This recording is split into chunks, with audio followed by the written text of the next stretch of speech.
In 2023, a Pew Research Center study reported that 63% of US men under 30 identified themselves as single, compared to 34% of women in the same age group.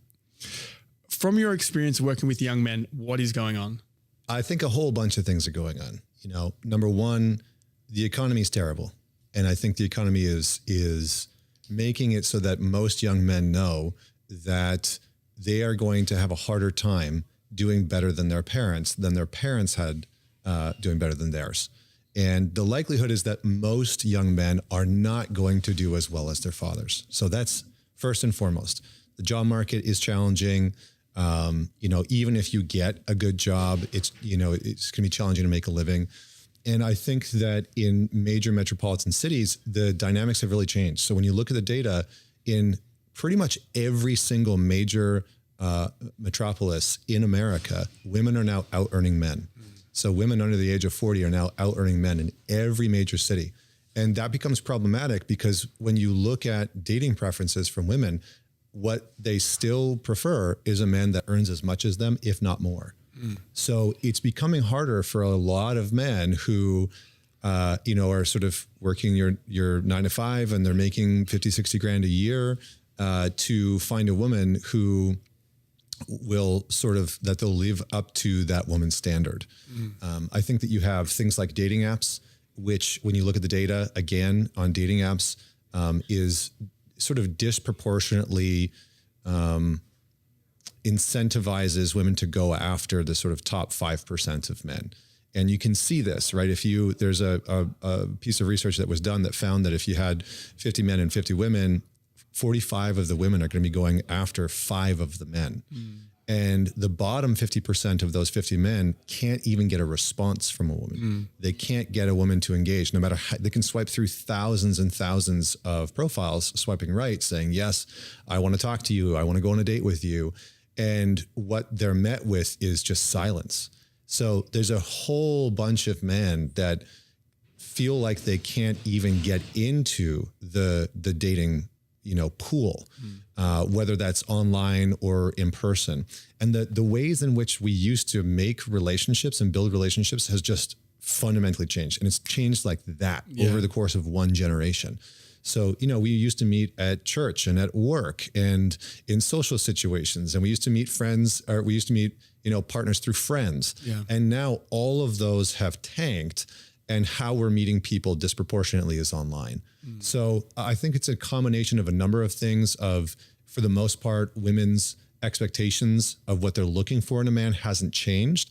And so as women have risen economically, and it's not a comment on whether that's bad, right? It's not a bad thing that women have risen economically, but as they've risen from an economic standpoint, their expectations of what they're looking for in a man haven't shifted. So now you just have way more women that are making a lot of money or making a good salary. And their expectation is that they're wanting a man that is earning as much of them, if not more.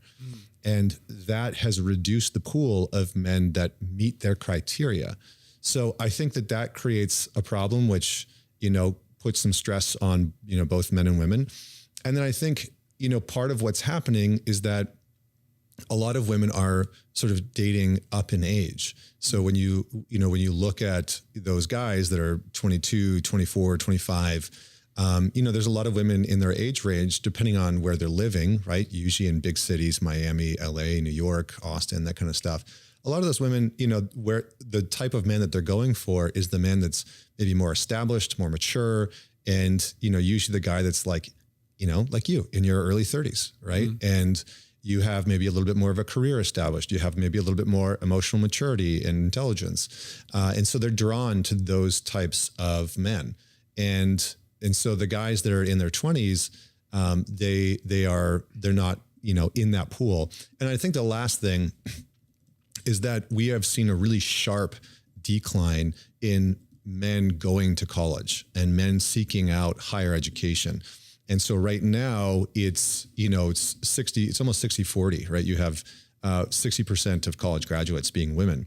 And so we're on the precipice of, by 2030, if it keeps going in the way that it is, we're going to have 2 female college graduates for every 1 male college graduate. So that's the inverse of the 1960s.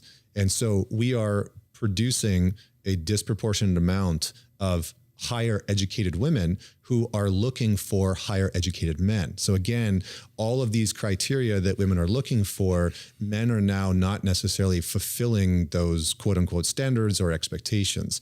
And so I think for a lot of men, they're also kind of checked out from culture and society. You know, I think the last piece that I'll talk about is we're coming out of a decade or two of really telling men that they're the sort of fundamental systematic problem with almost everything in Western culture. You know, it's like if there's a problem, I call this the patriarchy virus, which might rattle some feathers, but it's this notion that if there's a problem that exists in Western culture, it is a result of the patriarchy. And so for a lot of men, what they've heard, a lot of young men, is that they've grown up in this cultural narrative of men are the problem. Men have problems and they are the problem, and men need to fix themselves and they need to be better. And, you know, all men are this sort of way. And I think because of that, men have started to retreat, and they've retreated from workspaces. They've retreated from college institutions, which in a lot of ways are not very pro men. You know, like I hear from a lot of young men that are on campuses or that are thinking about going to a college institution, and they're kind of afraid, you know, they're like, I don't know if I want to go there. I don't think that my perspective or my opinion or, you know, like being male is really approved of or wanted there. So there's kind of this anti-male narrative that has entered into the culture in the last decade. And that has, you know, created some ruptures as well. So I think there's a lot of different factors that play into it. And I have young men on my YouTube channel all the time commenting on some of these things, and they're constantly, you know, sort of giving me new insight into what their experience is like. But then I think the last piece is we have really created this culture that for a long time, last decade or two, has, you know, sort of coddled our children. And who I think that has really impacted specifically is young men. Young men need to be able to go and take a risk. They need to know how to have a good relationship with taking risk, because there is a risk in approaching a woman in a bar and striking up a conversation, or approaching a woman at a coffee shop or at a yoga studio or whatever it is. Don't do it at the gym, apparently. Really? You haven't seen all this stuff online where it's like all the women like catching guys in the background. Oh yeah, a little bit. But I try and steer away from watching too much of that content these days. It destroys your brain. Fair. I just get people send me that shit all the time. Yeah. So, you know, I think a lot of men have retreated. They're afraid to take the risk. And it's not even that they're afraid to take the risk. It's that they've never been incentivized to take risk. And so the thought of approaching a woman at a coffee shop or striking up a conversation and trying to get out of the apps, and even, you know, how they converse online in the app, they don't really take risk. Or if they do, it's not a smart risk. It's like kind of over the top. And that gets them shut down. So I think there's a whole myriad of things that are keeping men single.